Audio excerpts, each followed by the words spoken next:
نسأل سؤال، وين تشوف نفسك بعد 5 سنوات؟ ولا ندري وين بيروح بعد 5 سنوات. هو سؤال متخصص في الطموح. هل الشخص عنده طموح أو لا؟ وعشان تعرف أنت كيف تتعامل مع هذه الشخصية.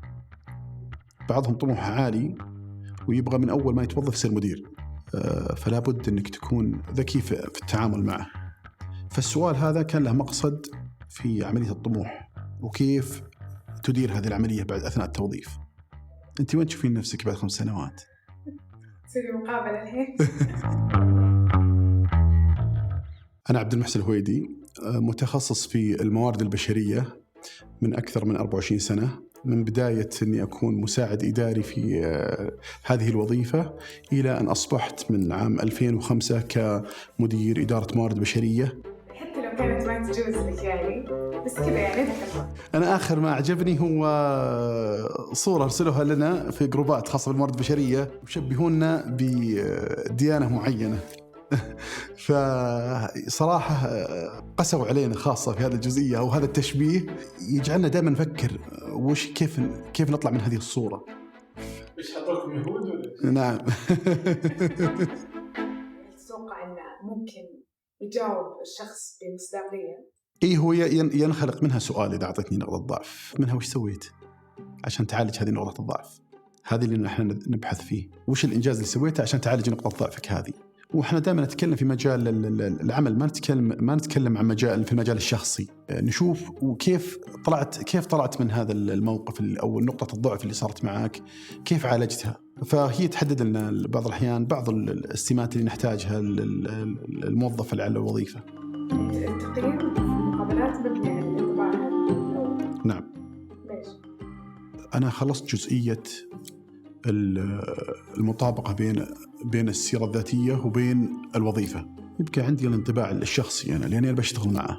لأن بعضهم يكون ذكي في المقابلة الشخصية، ولكن على أرض الواقع في العمل يعني يكون فيه صعوبة في التعامل معه. لذلك الانطباع دائما ينبني على الانطباع الشخصي في أثناء المقابلة، طريقته، ثقته في نفسه، المامه بالمقابله اللي قاعد يتقابل فيها بالشركه او بالمنظمه اللي قاعد يعني عارف عنها، متعرف لما الاسئله لما يجاوب معك، ثقته في نفسه، تعطيني هذا الانطباع الجيد اللي انا يعني ازكي على توظيفه في هذا الموضوع. كم دقيقة تاخذ حتى تقرر؟ اول 5 دقائق على طول، يعني انا ما عاد ياخذ معي وقت. لازم عندكم خبرة. اللي يسأل هالسؤال أكون معك صادق وهو عارف أنه حديث تخرج، أتوقع أن هذا الشخص عنده لبس في عقله يعني صراحة. لأنه مين معقولة أني واحد عارف أنه حديث تخرج وأني أبغى أني أسأل السؤال هذا. في برامج خاصة إما بحديث التخرج أو أني بستقطب ناس جدد يعني بشتغل عليهم وأطورهم. تحس هذا السؤال غير منطقي؟ أبدا، ما في أمل يعني أني أسأل واحد أقول مدها عندك، لا وليش ما عندك خبرة. يعني مو معقولة واحد أو واحدة تدرس قاعد تسوي عملية الدراسة وعلى مقاعد الدراسة، وأنها بتروح تتوظف في الليل أو في النهار أغرب مقابلة سويتها وأنا متقدم؟ مقابلة لي أنا، يعني رايح أسوي مقابلة الوظيفة وقاري وعارف كل حاجة. تفاجأت لما دخلوني قاعة اجتماعات، حطوا قدامي مايك و4 على اليمين و4 على اليسار، وقدامي المسؤول الأول هذه المنظمة، وبدأوا بأسئلة ما عاد وقفت، وجتني صدمة كبيرة جدا خلتني آخذ دورات كثيرة في المقابلات الوظيفية. واللي قابلوني كلهم مسؤولين كبار في المنظمة، فجتني صدمة كبيرة وحزن، قعدت حزين جدا لمدة عام حتى ما عاد قدمت ولا على الوظيفة. كذا يقولون إن شاء الله برد عليك بعد أسبوعين. هذه السلبية الكبيرة في عملية الاعتذار. كثير من المنظمات تفتقد أنها تعتذر للي يسووا معهم مقابلات، مع أن يعني في أحد إجراءات الموارد البشرية في التوظيف، جزئية التوظيف، الاعتذار، رسالة الاعتذار. هذا أحد معايير الجودة في الموارد البشرية، رسالة الاعتذار، بس ما تطبق. ويفهمها الواحد بعد أسبوعين.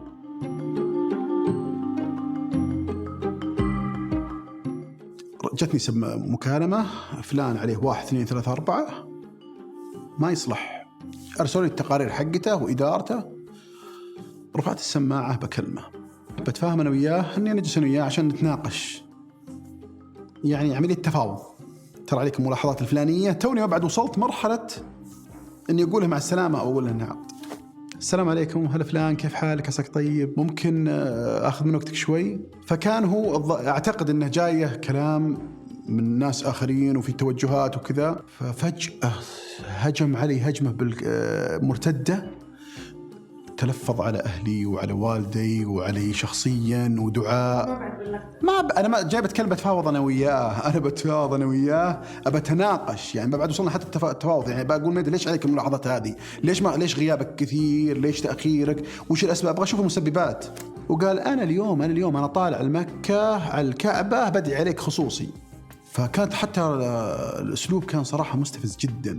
بعد شهر بالضبط تفاجأت باتصال منه بأسلوب مختلف وطريقة غريبة جدا، وهلا كيف حالك يا أبو سلمان، عساك طيب، وش الأخبار ذا.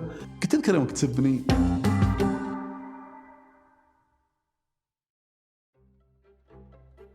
نشوف توجهاته، كلماته، هل هو انتقادي، يعطينا انطباع مبدئي عن هذا شخصية الإنسان اللي راح نقابله. ويمكن يرفض بسبة حسابه. لو قلت لك ما عنده حساب عادي، بس يتم البحث بعدة طرق. انت